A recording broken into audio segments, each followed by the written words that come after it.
2020년 12월 5일 토요일 성경 묵상입니다. 본문은 요한 1서 2장 1절에서 11절 말씀. 하나님과의 참된 교제를 위해 성도가 가져야 할 기본적인 자세를 가르친 앞단락에 이어서 오늘 본문은 하나님과의 교제를 위한 구체적인 방법으로 계명을 준수할 것과 형제 사랑의 실천을 가르치고 있습니다. 1절, 2절은 성도가 범죄하였을 때 대언자가 되시는 예수 그리스도에 대해 말하고 있습니다. 1절, 나의 자녀들아, 내가 이것을 너희에게 쓰면 너희로 죄를 범하지 않게 하려 함이라. 만일 누가 죄를 범하여도 아버지 앞에서 우리에게 대언자가 있으니 곧 의로우신 예수 그리스도시라. 2절, 그는 우리 죄를 위한 화목 제물이니 우리만 위할 뿐 아니요 온 세상의 죄를 위하심이라. 여기 대언자라는 말은 파라클레토스라는 말인데 본서와 요한복음에만 나타나는 용어입니다. 변호자, 위로자, 협조자, 옹호자라는 뜻을 가진 단어입니다.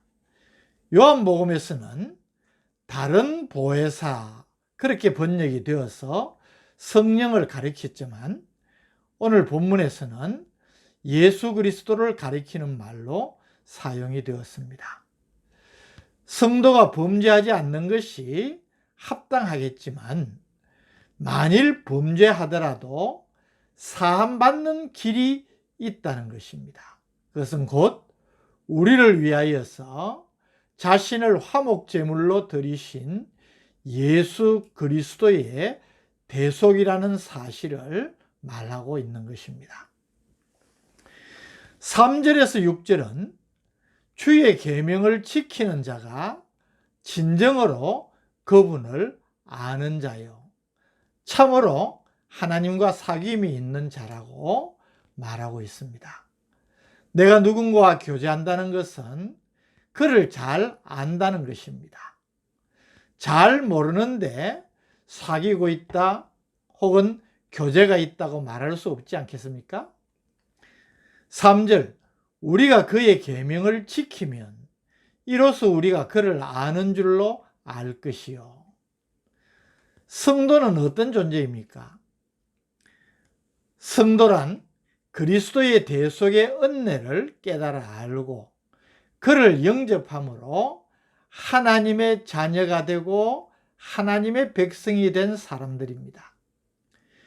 그리스도로 말미암아 새로운 존재가 되었기에 그의 계명, 즉 주님이 가르치신 그 가르침대로 살아야 하는 것입니다. 계명을 지켜야 구원받는 것이 아니라 우리가 구원받아 하나님의 거룩한 자녀가 되고 그의 소유된 백성이 되었기 때문에 주의 계명을 지키고 주님이 가르치신 대로 따르는 것입니다.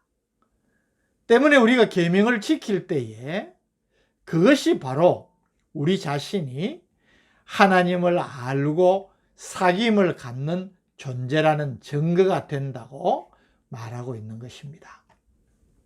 4절, 그를 아노라 하고 그의 계명을 지키지 아니하는 자는 거짓말하는 자요 진리가 그 속에 있지 아니하되. 하나님을 안다고 하면서 하나님께서 우리에게 주신 계명을 지키지 않는 사람은 하나님을 알거나 하나님과 교제를 나누고 있는 사람이 아니라는 것입니다. 그러니까 그럼에도 불구하고 나는 하나님을 알고 하나님과 사귐이 있다고 말한다면 거짓말을 하는 것이고 그런 사람 안에 진리가 거할 수 없다는 말입니다. 때문에 하나님께서 우리에게 주신 계명, 말씀에 대한 순종 여부는 얼마나 중요한 일인지 모릅니다. 그 사람이 참으로 하나님과 온전한 사랑으로 사귐을 가지는 존재라는 증거가 바로 그가 우리에게 주신 계명, 말씀에 순종하는 것이 바로 증거가 된다는 것입니다. 5절, 누구든지 그의 말씀을 지키는 자는 하나님의 사랑이 참으로 그 속에서 온전하게 되었나니 이로써 우리가 그의 안에 있는 줄을 아노라. 어떤 사람이 하나님의 말씀을 순종하여 지키고 그 말씀대로 행할 때에 그 사람이 바로 하나님을 알고 하나님과 사귐을 가지며 하나님의 사랑이 그 삶을 지배하는 사람으로 볼 수가 있다는 것입니다. 그래서 사도 요한은 성도들에게 그가 행하시는 대로 또 그가 가르치신 대로 행해야 한다는 것을 강조하는 것입니다. 6절, 그의 안에 산다고 하는 자는 그가 행하시는 대로 자기도 행할지니라. 7절에서 11절은 성도들이 지켜야 할 계명의 핵심이 바로 사랑을 실천하는 것임을 가르치고 있습니다.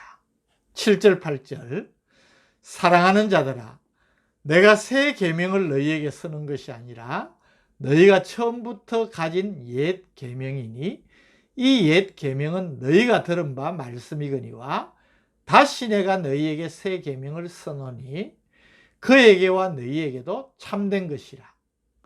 이는 어둠이 지나가고 참 빛이 벌써 비침이니라.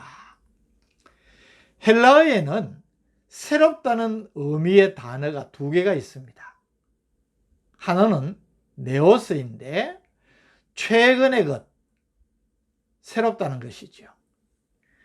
이런 의미를 가진 단어이고 또 하나는 카이노스라는 단어입니다. 이것은 낡은 것이 새롭게 혁신되었다는 의미의 새롭다는 것입니다.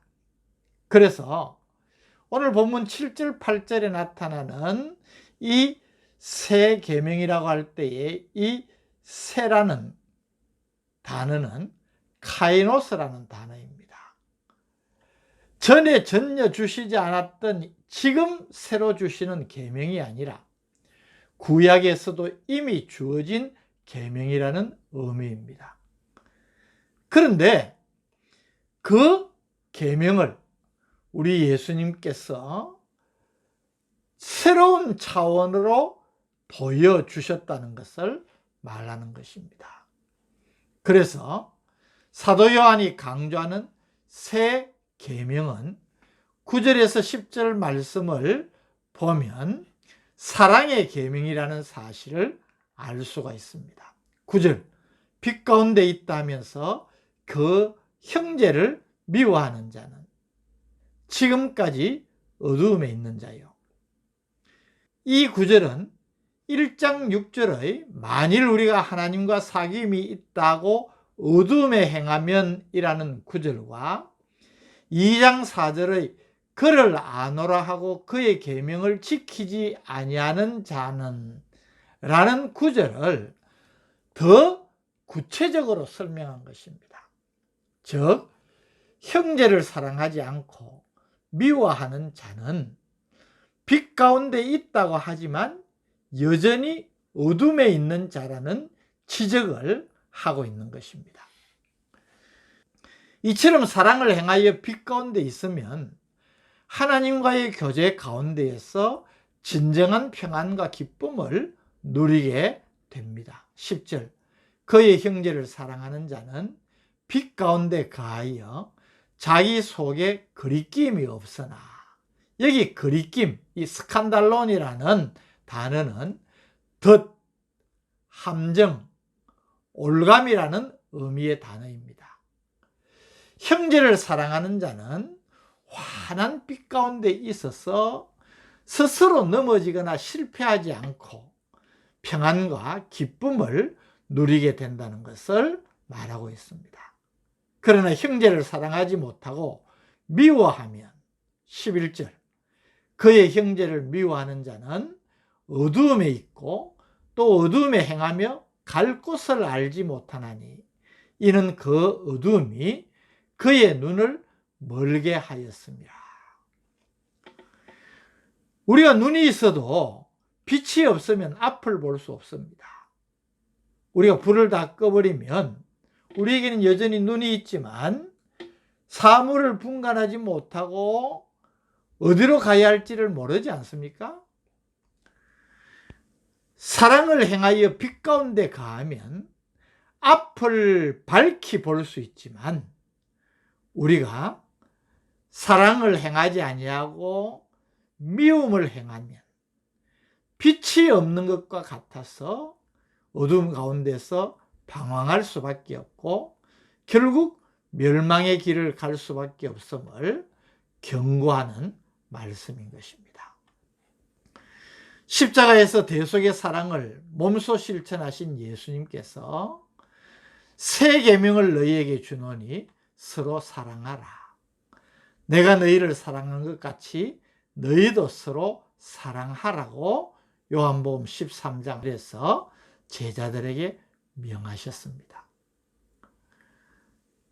우리가 잘 아는 말씀이지만 613가지의 구약의 계명을 압축을 하면 10계명이 됩니다. 그 10계명은 하나님 사랑과 이웃 사랑으로 요약됩니다. 그래서 이 말은 결국 모든 계명은 사랑으로 요약되고 압축된다는 말입니다. 우리가 하나님의 말씀을 지키는 것에 가장 중요한 계명은 하나님을 사랑하고 이웃을 사랑하는 것이라는 것을 다시 한번 우리가 확인해야 됩니다. 오늘 우리의 삶을 한번 돌아보십시다. 우리는 하나님을 잘 알고 하나님을 믿는다고 합니다. 그리고 그 하나님을 사랑한다고 입버릇처럼 말합니다. 그런 우리가 정작 하나님께서 우리에게 계명 가운데에서 가장 중요하게 우리에게 순종하기를 요구하신 이웃 사랑에 대해서는 무관심하고 또 구체적이거나 실제적인 실천이 없는 그런 신앙생활을 하고 있지는 않은지 다시 한번 우리 자신을 말씀의 거울로 비춰보는 그런 기회가 되었으면 좋겠습니다. 오늘 이 말씀을 묵상하면서 우리에게 이런 실제적인 사랑의 실천이 풍성한 삶이 되기를 주님의 이름으로 축복합니다. 오늘 우리에게 이 말씀을 통하여서 사랑을 행하는 일이 얼마나 중요한지를 깨우쳐 주신 것 감사합니다.